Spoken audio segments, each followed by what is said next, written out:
रहीमपुर नाम के गांव में केशव और उसका परिवार रहा करता था। केशव एक सब्जियों का कॉन्ट्रैक्टर था जो अलग अलग गांव में और उत्सवों में सब्जियां पहुंचाने का काम करता था। केशव दिल से एक अच्छा इंसान था और सबकी मदद भी किया करता था। केशव एक चंपक सेठ के यहाँ कॉन्ट्रैक्टर का काम करता था और ऑर्डर पहुंचाने हर गांव जाया करता था। सेठ जी, आज हमें बच्चों के कार्यक्रम में सब्जियां पहुंचाने का ऑर्डर मिला है। ताजी सब्जियां तैयार है ना? हाँ, तैयार है। जाओ ऑर्डर देकर आओ। केशव सब्जियां देखता है और बोलता है, ये क्या सेठ जी, आधी से ज्यादा सब्जियां तो खराब है, ये मैं कैसे ले जा सकता हूँ? हर बार अगर ताजी सब्जियां देने लगे तो हमारा मुनाफा कहाँ से होगा। तुम चुपचाप ये सब्जियां देकर आओ। ये बच्चों का कार्यक्रम है सेठ जी, बच्चे बीमार पड़ जाएंगे, मैं ये पाप नहीं कर सकता। तुम ऑर्डर देने नहीं जाओगे तो मैं चला जाऊंगा। मैं अपना मुनाफा तुम्हारे लिए नहीं रोक सकता। आप मेरी पगार में से पैसे काट लीजिए, पर ताजी सब्जियां दीजिए सेठ जी। तुम्हें अपना नुकसान करवाना है तो करवाओ, मैं तुम्हारी आधी पगार काट लेता हूँ। जाओ ताजी सब्जियां लेकर ऑर्डर देकर आओ। केशव ताजी सब्जियां कार्यक्रम में पहुंचा आता है और आधी पगार के साथ घर आ जाता है। क्या हुआ जी, आप उदास लग रहे हैं? केशव अपनी पूरी बात अपनी सीमा से कहता है और आधी पगार भी दिखाता है। अगर मैं कुछ बोलूं तो आप मानेंगे? हाँ, कहो ना। अगर हम अपनी सब्जियां उगाए तो और हम ही ऑर्डर पहुंचाए, इससे लोगों को खराब सब्जियां भी नहीं मिलेगी और हमारा मुनाफा भी हो जाएगा। वाह सीमा, ये तो बहुत अच्छी बात कही तुमने। हम अपने घर के पीछे वाले खेत में सब्जियां उगाएंगे और स्कूल में और बच्चों के कार्यक्रमों में बेचेंगे। इससे बच्चों को कभी भी खराब सब्जियां भी नहीं खानी पड़ेंगी। केशव और सीमा अच्छे बीज बाजार से ले आते हैं और उन्हें अपनी जमीन में डाल देते हैं। केशव और सीमा ये ध्यान रखते थे कि सब्जियां हमेशा साफ और कीड़ों से दूर रहे। वो अपनी सब्जियों का ज्यादा से ज्यादा ख्याल रखते थे और कुछ ही समय में उनकी सब्जियां एकदम हरी हरी और बड़ी हो गई। देखो सीमा, हमारी सब्जियां कितनी सुंदर दिख रही है ना। अब मैं इन्हें बच्चों के कार्यक्रम में देकर आता हूँ। हाँ, केशव सारी हरी और ताजी सब्जियां कार्यक्रम में देकर आता है। सारे बच्चे सब्जियां खाकर बहुत खुश हो जाते हैं और केशव का धन्यवाद करते हैं। केशव भी बहुत खुश था कि उसने अपने काम में बेईमानी नहीं की। अरे सीमा, सुनती हो? कहाँ हो? हाँ आई। क्या हुआ जी? देखो, मुझे 2 ऑर्डर और मिले हैं। सबको हमारी सब्जियां बहुत पसंद आई। ये तो होना ही था जी, आपने इतनी मेहनत और सच्चाई के साथ सब्जियां उगाई थी। ये सब मैंने अकेले नहीं किया, हम दोनों ने किया है। केशव की सफलता को देखकर चंपक सेठ बहुत चलने लगा। उसने सोचा कि वो केशव की सब्जियों को ही बर्बाद कर देगा। चंपक सेठ रात को चुपके से केशव के खेतों में जाता है और सारी सब्जियां जला देता है। अब देखता हूँ कैसे सब्जियां लेकर जाता है। कल मुझसे दुश्मनी लेने चला था। सुबह केशव और सीमा जब अपने खेतों में आते हैं तो सारी सब्जियां जलकर काली हो गई थी। अरे ये क्या हो गया हमारे खेत में? ये सब्जियां जल कैसे गई? हे भगवान, अब मैं आज बच्चों तक सब्जियां कैसे पहुंचाऊंगा? तभी वहाँ ममता की देवी प्रकट होती हैं।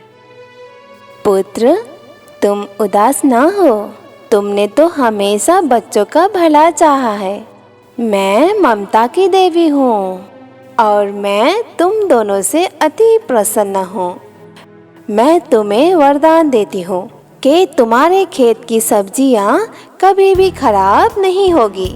वो हमेशा ताजी और हरी ही रहेगी और जो कोई भी इसे नुकसान पहुँचाएगा उसे खुद को नुकसान होगा।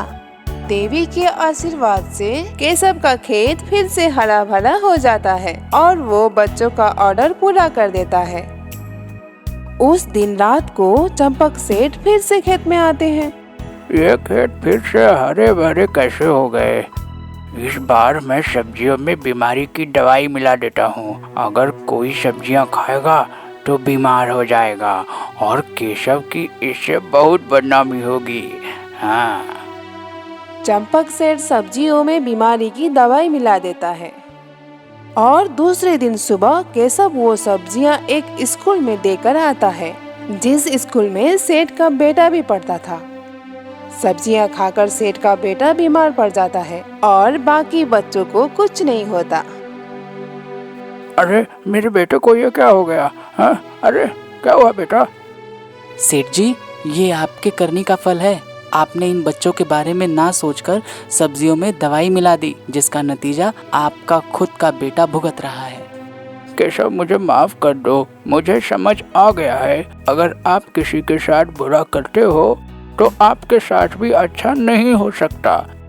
अब मेरे बेटे को ठीक कर दो। मेरी गलती की सजा उसे नहीं मिलनी चाहिए।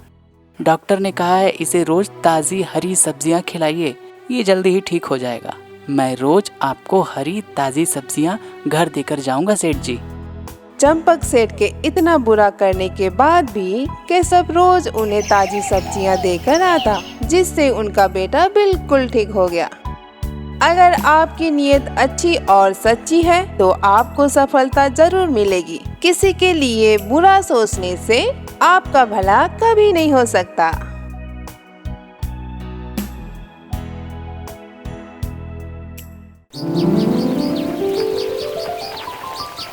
ये कहानी है चिंटू की। चिंटू अपने माँ बाप के साथ सारंगपुर नाम के एक छोटे से गांव में रहता था। चिंटू का परिवार काफी गरीब था, लेकिन उन्होंने चिंटू को अच्छे संस्कार देने में कोई कमी नहीं की। चिंटू उम्र में छोटा होकर भी काफी समझदार था और अपने घर वालों की मजबूरी को जानता था। हे भगवान, आप तो मेरे घर की हालत जानते हैं। आप कुछ ऐसा चमत्कार कर दीजिए जिससे मैं अपने माँ और बाबा की तकलीफ दूर कर दूं। चिंटू प्रसाद लेकर घर की ओर बढ़ने लगा। तभी उसे दिखाई देता है कि पेटू एक कुत्ते के छोटे से पिल्ले को तकलीफ दे रहा है। पेटू, ये क्या कर रहे हो? अरे अंधे हो गए हो क्या? दिखाई नहीं देता कि मैं इस कुत्ते के पिल्ले के साथ खेल रहा हूँ? रुको पेटू, उस बेचारे को तकलीफ हो रही है। पता है ना, हमारी टीचर ने क्या कहा है कि गूंगे जानवर के साथ प्रेम भाव के साथ पेश आना चाहिए। चल चल, ज्यादा लेक्चर मत झाड़। पेटू, अगर तुमने ये सब बंद नहीं किया तो मैं कल टीचर से तुम्हारी शिकायत कर दूंगा। पेटू टीचर की धमकी सुनकर रुक जाता है और वहाँ से चला जाता है। चिंटू उस कुत्ते के पिल्ले के गले में बंधी हुई रस्सी खोल देता है। लगता है तुम्हें भूख लगी है। चिंटू अपना प्रसाद उस कुत्ते के पिल्ले को खाने के लिए दे देता है। प्रसाद खाते ही कुत्ते का पिल्ला एक जिन में बदल जाता है। चिंटू उसे देखकर डर जाता है। तुम कौन हो? मैं हूँ जीन जॉनी जनार्दन। तुम्हारे अच्छे बर्ताव से मैं खुश हो गया हूँ। क्या सच में तुम जीन हो? अरे हाँ भाई, यकीन नहीं हो रहा? ये देखो मेरा आधार कार्ड। मतलब तुम सच में मेरे लिए कुछ भी करोगे? अरे हाँ, बोलो बोलो तुम्हें क्या चाहिए? चॉकलेट का पेड़, आइसक्रीम का तालाब, या फिर और कुछ? मैं तुम्हारी कोई भी 3 विश पूरी करूंगा। पहले तो मुझे नए कपड़े चाहिए। जो हुकुम मेरे आका। अरे वाह, ये तो सचमुच का जादू है। जादू वादू कुछ नहीं होता चिंटू। देखो, अगर तुम्हारा फायदा हुआ है तो किसी का न किसी का नुकसान जरूर हुआ है। मतलब अभी तुम्हारे पास कपड़े आए हैं? हाँ। तो वहां देखो।